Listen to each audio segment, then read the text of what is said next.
پاکستان اور ایران کے درمیان تجارت کو 10 ارب ڈالر تک بڑھایا جانا چاہیے، ایرانی وزیر داخلہ۔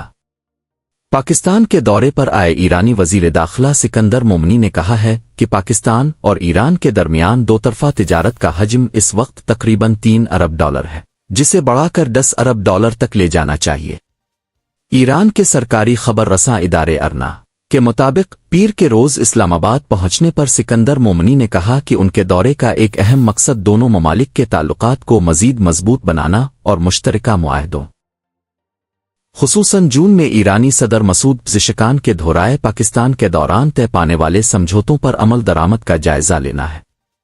ارنا کے مطابق سکندر مومنی نے مزید کہا کہ تجارتی تعاون کے فروغ کے منصوبوں میں ایران پاکستان سرحد سے روزانہ کم از کم 2,000 ٹرکوں کارگو کنٹینرز کی آمد و رفت کو ممکن بنانا بھی شامل ہے۔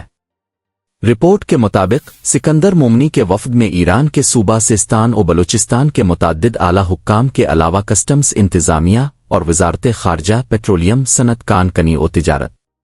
اقتصادی امور و خزانہ، زراعت اور سڑکوں و شہری ترقی کی وزارتوں کے نمائندے بھی شامل ہیں۔